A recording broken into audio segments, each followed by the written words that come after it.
시청자 여러분 안녕하세요. 여러분들의 삶에 확실한 도움을 드리는 생활정보시간 강지연입니다. 요즘은 날씨 일교차가 굉장히 심해서요. 환절기 건강관리 어떻게 해야 되나 고민하시는 분들이 참 많으신 것 같습니다. 저 또한 밤에는 잘 때는 따뜻하게 자야지 생각하면서도 아침에 일어나면 목소리가 변하는 걸 느끼곤 합니다. 오늘은 강창석 박사님께서 이 환절기 건강관리를 어떻게 하면 좋을지에 대해서 자세히 설명해 주시겠다고 합니다. 박사님 안녕하세요. 안녕하세요. 네. 감기는 안 걸리셨나요? 감기는 안 걸렸습니다. 네. 아직까지는. 네. 이제 언제 걸릴지 모르죠. 왜냐하면 이제 매일 보는 환자들이 감기 환자니까 사실 한 9월 달부터 이제 조금씩 그 독감이 이렇게 그 생기기 시작했는데 지금 아마 제가 보기에는 그 독감을 확진한 환자들은 지금 한 5명 정도 있었습니다. 저희 클리닉에 지난 9월 달, 10월 달 지금까지 봤을 때는 독감이요? 네, 독감이요. 그러니까 플루 타입 A, 타입 B 이렇게 확진된 환자들이 한 5명이 있었습니다. 근데 보통 그 환절기에 지금 가장 큰 아마 화두는 아마 감기하고 독감이 아닐까 이렇게 생각됩니다. 그렇죠. 그래서 감기와 독감은 어떻게 다른 건가요? 이제 그 감기는 일반적인 여러 가지 바이러스나 이런 뭐 여러 가지 일반적인 바이러스가 많은데 이제 독감이라고 하는 표현은 그 중에서도 좀 독한 그러니까 뭐 증상이 굉장히 심한 그런 거죠. 그래서 타입 A, 타입 B 이렇게 두 가지의 그 독감이 있는데 그래서 독감 예방 주사라는 것도 바로 그 매년 그 유행하는 그런 독감들 중에 어떠한 균이 가장 그 맹독성을 떨치면서 환자들의 생명을 앗아가고 많은 사람들이 아파하는가 그런 거를 이렇게 그 질병통제본부가 1년 내내 이렇게 관찰하면서 매년 한 4월 말쯤에 금년 그 겨울에는 어떤 종류의 그 독감이 유행할 것이라는 것을 예측 판단한 다음에 4가지 즉 A형에서 2가지, B형 독감에서 2가지의 바이러스를 이렇게 정해서 그것을 대량 생산을 나가서 8월 말이나 9월 초부터 그 독감 예방 주사를 시작하는 거죠. 그러니까 많은 독감균이 있고 일반 감기균은 그런 독감이라고 말하기에는 그렇게 세지 않지만 그런 그 호흡기 질환의 증상이 나타나는 것들을 감기라고 하죠. 네. 그러나 이제 그 가운데에서 특정 바이러스들이 걸리면 굉장히 뭐 4주나 6주 뭐 때로는 2달, 3달까지도 아프고 생명까지도 잃는 그와 같은 그 감기 그 바이러스 균들을 우리가 얘기할 때 독감이라고 얘기하죠. 그럼 감기 중에서 독한 감기는 독감이다라고 그렇죠. 이해를 네. 해도 괜찮을까 싶은데요. A형과 B형이 있다고 하셨는데 그 차이는 무엇인가요? 특별한 건 없습니다. 그냥 A형, B형의 그런 그 바이러스의 그 유전자의 그런 그 타입에 따라서 그래서 그 유사한 것들 그룹으로 A형이 있고 B형이 있고 그다음에 그거에 그런 그 안에서도 이제 뭐 HN 해갖고 더 그 우리가 분류하는 방법이 있는데 그러한 거에서 나올 때 우리가 크게 A하고 B가 돼 있고요. 그다음에는 이제 어느 지역에서 검출됐냐에 따라서 뭐 B형의 뭐 푸켓 그 타일랜드의 푸켓에서 요번 지금 B형 간염에 들어가 있는 그 예방 주사에 하나가 그 뭐 푸켓이라는 이름이 들어가 있는데 이제 그거는 푸켓 지방에서 유행해서 검출된 그러니까 뭐런 지명도 있고 뭐 이렇게 이름을 넣게 되지만 그런 그 기본적인 그 유전자에 검사하면서 그 구별이 나오는 거고 뭐 A형이 B형보다 더 세다든지 그렇게는 얘기는 할 수 없을 것 같습니다. 그렇군요. 네. 그 독한 감기, 독감을 예방하기 위해서 많은 분들이 예방 주사를 맞으시는데 그 예방 주사를 꼭 맞아야 되는가 많이 질문을 하거든요. 네, 지금도 오늘도 뭐 했지만 매일매일 몇 시간마다 그 환자들한테 받는 질문이 맞아야 되나요? 그렇게 얘기하는데 이제 환절기에 가장 큰 것은 독감인데 독감 예방 주사는 저희들이 그 맞는 것으로 되어 있습니다. 그래서 질병통제본부는 6개월 이상 된 나이가 6개월 이상 된 그 어린아이부터 그 플러스 그러니까 all the way 그러니까 아주 나이 드신 분까지 전 연령층에서 독감 예방주사를 맞으라고 권고하고 있습니다. 그래서 특별한 예외 조항이 뭐 알러지가 있다든지 항암 치료를 받는다든지 특별한 여건 이외의 분들은 그 독감 예방주사를 맞으십시오. 그렇게 되어 있습니다. 네, 사실 그 예방 주사라는 것이 병원균을 약간 내 몸에 넣는 거잖아요. 네. 그래서 차라리 안 맞고 좀 내 몸을 건강하게 관리하면 더 낫지 않을까라고 많은 분들이 생각을 하시거든요. 그거는 저도 뭐 거기에 대해서 특별히 이렇게 뭐 저거 할 그 마음은 없지만 이제 우리가 그 연구하고 독감 예방주사를 마십시오 이렇게 얘기하는 경우는 뭐냐면 이 평균적인 일반적인 평균의 사람을 놓고 얘기하는 겁니다. 그래서 많은 분들이 지금 말씀하신 것처럼 이제 나는 평생 그 감기를 걸리지 않았던 사람인데 내가 왜 맞아야 되느냐고 질문을 하시는 분들이 있습니다. 그래서 평생 아무 병도 없고 아무런 그 감기를 걸리지 않고 사실 수 있는 분들은 맞을 필요가 있냐 없냐 그러면 없을 수도 있겠죠. 그러나 저는 의사로서 그냥 그 권고 사항이 그 독감 예방주사를 맞으십시오라고 권고하는 겁니다. 그게 제가 꼭두각시점 얘기하는 게 아니라 우리가 알고 있는 평균적인 사람들 가운데에서는 독감에 걸려서 그 병을 많이 앓고 심지어는 생명까지 잃는 경우가 있기 때문에 이 독감 주사를 접종하시면 그러한 그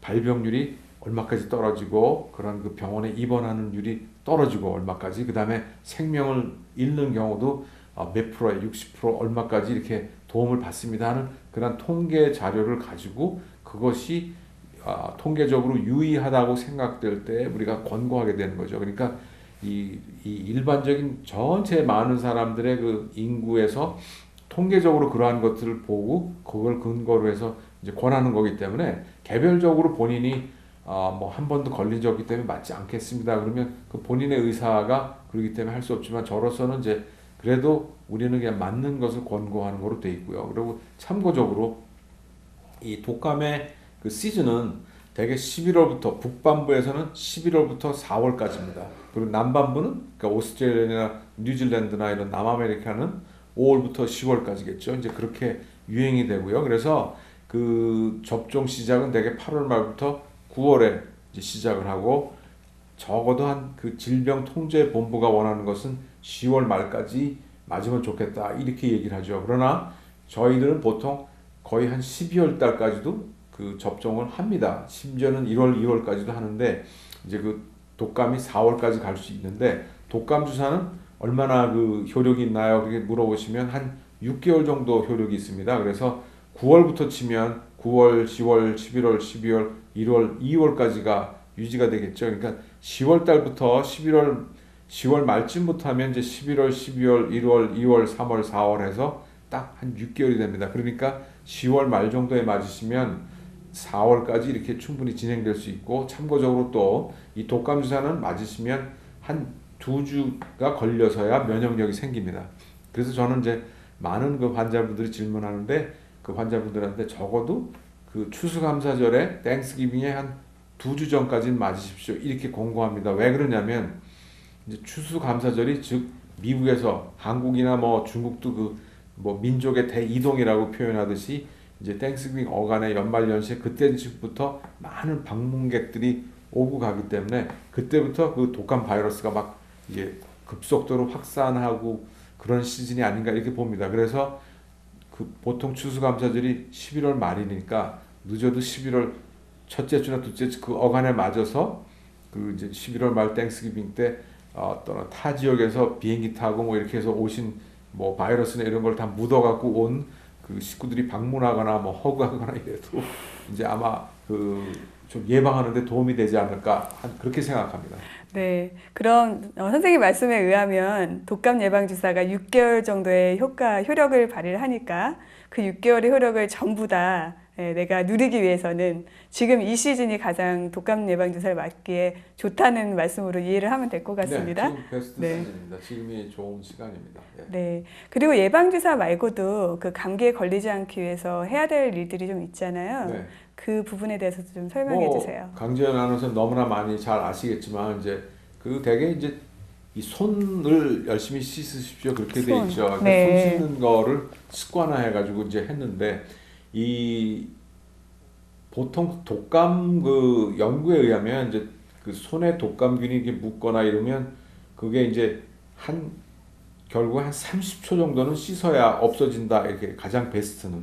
근데 우리가 보통 일상적으로 화장실에 가서 뭐 일을 보시고 손 씻는 시간이 얼마나 될 것 같으세요? 글쎄요, 10초도 안 될 것 같은데요. 네, 5초, 10초 그냥 네. 틀어서 싹 하고 관두게 되잖아요. 그러니까 그게 솔직한 그 평소의 그 습관이죠. 그래서 제가 권하고 싶은 거는 30초 정도를 우리가 권합니다. 그러니까 30초 하면 뒤에 서 계신 분들이 화내실 수도 있는데 결국은 조금은 길게 내가 그 좀 시간을 가면서 두어가면서 씻는다는 생각을 가지시면서 씻는 것을 여러분들에게 현실적으로 권하게 됩니다. 그래서 그렇고요. 그 다음에 이제 또 한 가지는 뭐냐면 감기가 걸린 분들은 가능한 한 외출을 삼가셔서 더 퍼뜨리는 걸 관두셔야 되겠고요. 네. 그 다음에는 대개 그 감기에 걸려서 이렇게 있을 때 그 집안에서도 한 1m 정도의 간격을 두고 이렇게 그 생활을 조금 그분들하고 격리하는데 한 1m 정도. 왜 그러냐면 입에서 이렇게 침이 보이지 않는 것이 튀겨서 가는 게 한 1m 정도 이렇게 봅니다. 그래서 그런 그 감기 환자가 집안에 있을 때는 좀 1m 간격. 그다음에 이제 마스크 같은 거를 좀 그 현명하게 이렇게 때에 따라 사용하시고 뭐 외출할 때 쓰시든지 그렇게 해서 마스크로 해서 그 입에서부터 나오는 그런 균들이 이렇게 가는 것들을 조금 방지하시고 그다음에는 이제 손 씻는 거 그런 거를 하시고 결국 환자분들은 외출을 삼가해서 더 퍼지는 거를 좀 자제하시고 그러면서 이제 뭐 편히 그 뭐 휴식을 취하고 뭐 그런 일반적인 얘기가 나오죠. 그러나 정말로 이제 그 독감균이 들어온 것처럼 온몸이 그 쑤시고 이렇게 막 머슬 근육에 그 근육통이 있으면서 이런 목구멍이 아프고 고열이 나고 이제 이런 것이라고 느낌이 벌써 오는 느낌이 있으면 사실은 그 독감의 치료는 빠르면 빠를수록 좋습니다. 그래서 네. 48시간에서 늦어도 72시간 내에 그러한 증상이 있을 때 병원을 오시면 저희들이 그 즉석에서 이 코나 입을 통해서 즉석에서 그 독감 그 균을 진단할 수 있는 방법이 있고요. 그래서 확진이 되면 우리가 그 독감에 특효한 약을 우리가 5일치나 이렇게 먹을 수 있는 그런 걸 주고 그 다음에 이제 일반 그 소염 진통제를 먹으면서 하면은 훨씬 그 경과가 경하게 지나갈 그럴 수 있고요. 그 다음에 이제 그 확진이 되면 그 주위에 가족의 그 감염이 그러니까 전염이 됐을 가능성이 있는 사람들도 그런 독감약에서 예방약 차원으로 먹을 수 있는 약이 있습니다. 그래서 그런 약들은 이제 하루에 하나씩 열흘 먹게 되고 환자는 하루에 2번씩 5일을 먹게 됩니다. 이제 그런 그 생활의 지혜가 너무 오랫동안 끌면 몸으로 이게 육신적으로 고생은 고생대로 하시고 너무 늦게 오셨기 때문에 우리가 제공할 수 있는 그런 독감의 그런 약이 그 효과를 충분히 발휘할 수 없는 경우가 또 있게 되겠습니다. 그래서 독감이 이렇게 의심될 때는 1시간이라도 하루라도 빨리 병원에 오셔서 진단을 받고 그 독감 특효약을 복용하는 것이 지혜로운 처신으로 봅니다. 그리고 독감이 확진이 안 되더라도 독감이라는 그런 증세가 강하게 의심되면 저희들이 또한 독감 그 치료약을 주면서 치료를 하게 됩니다. 예. 그 흔히들 하는 말 중에 감기약을 먹으면 일주일이 감기가 가고 먹지 않으면 7일 간다. 이제 이런 농담들을 하거든요. 네. 네, 그 얘기는 즉 감기약이 소용이 없다. 이런 생각들을 많이 하세요. 네, 설명이 어려워서 제가 한순간 못 알아들었었는데 네, 네.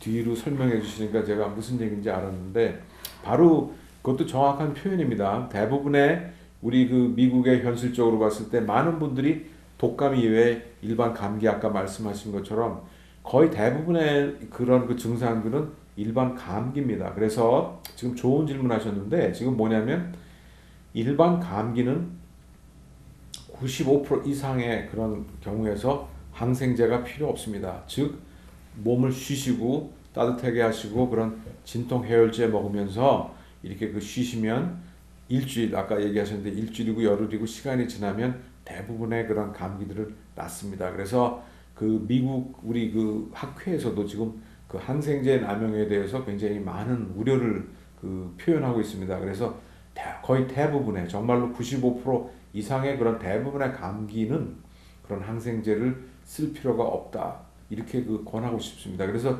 실제적으로 저 개인의 그 임상적으로 볼 때에도 시간을 기다려서 아픈 몸을 이끌어 억지로 오셔서 저를 보기에 왔는데 뭐 그냥 집에 가서 쉬시고 그 기침약 좀 사드시고 편히 쉬시면 되겠습니다 하고 하면 많은 분들이 실망하십니다. 네. 그러니까 그래도 항생제를 주사라도 한 방. 주사를 네. 하나 맞고 항생제를 들고 가야 내가 이게 와서 뭐 코페이 말씀하시고 그러는데 이제 뭐 병원비도 했는데 그런 것도 없이 내가 뻔히 아는 얘기를 듣고 돌아가는 경우가 있어서 이제 불만이 있을 수도 있겠지만 그러나 이제 대부분의 경우에서 필요하지 않은 그런 항생제를 가능한 한 자제하시는 것이 저희들의 권고 사항입니다. 그래서 요즘에는 그래도 이렇게 여러 가지 정보를 많이 들으신 분들 가운데에는 그 항생제를 복용하는데 많이 주저하시는 분들이 많이 있습니다. 그래서 그런 분들을 만나면 그게 좀 반갑고요. 그다음에 이제 그러나 꼭 항생제가 필요한 그런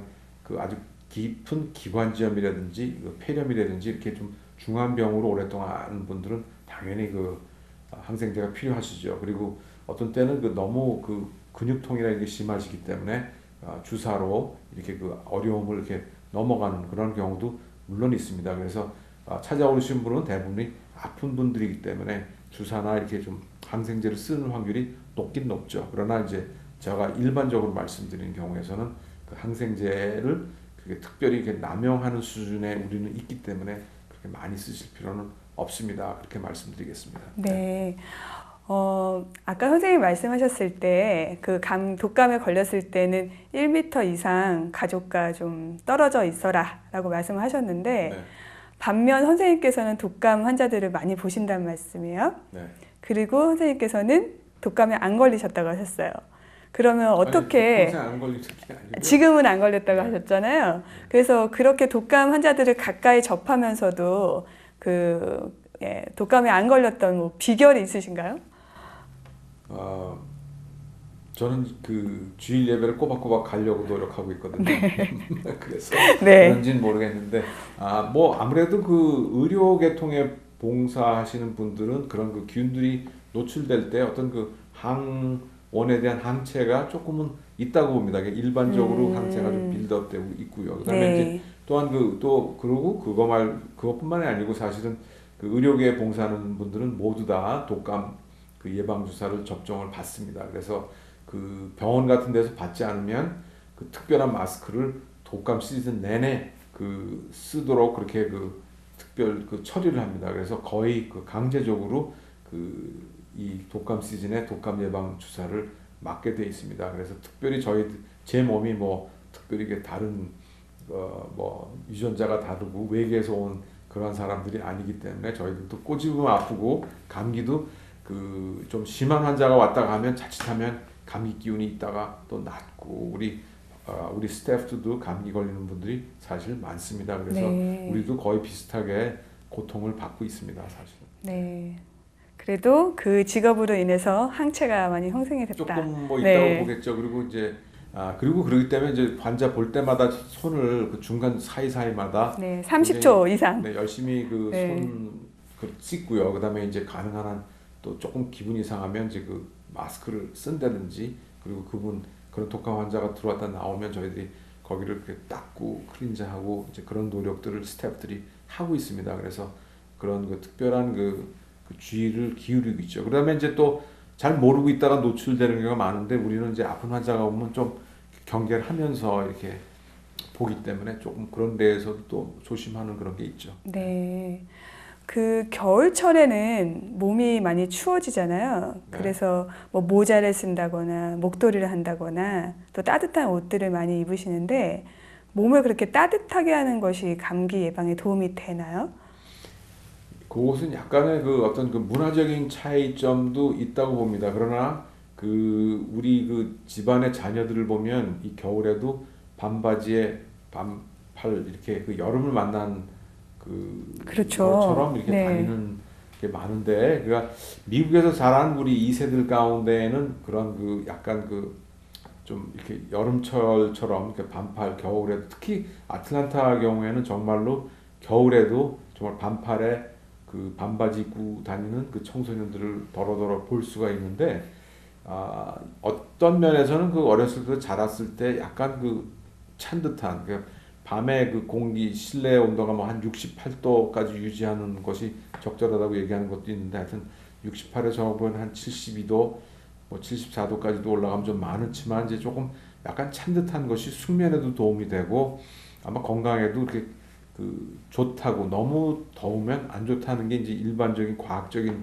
그런 건데, 제가 아까 문화적인 배경으로 말씀드린 것은 뭐냐면 아무래도 우리 동양의 문화, 특히 한국의 문화에는 겨울에 하여튼 몸을 따뜻하게 하는 것이 그 좋다 이렇게 이야기가 되고 있는 것 같습니다. 저는 개인적으로 이 몸을 좀 따뜻하게 이렇게 그 유지하고 있는 것이 춥게 하는 것보다는 좋다고 생각합니다. 그것은 이 몸에 어떤 그 충격이나 이런 것들이 찰 때 이렇게 그 오는 그 충격이 더 크다고 보기 때문에 조금 따뜻한 듯한 그러한 그 몸의 부담이 그 차가운 것보다는 그 전체적으로 전신의 그 일반 대사나 그 심박동, 심혈관 계통의 그런 거를 다 봤을 때는 조금 몸을 따뜻하게 유지하는 것이 일반적으로 좋지 않나 이렇게 생각합니다. 개인적으로는요.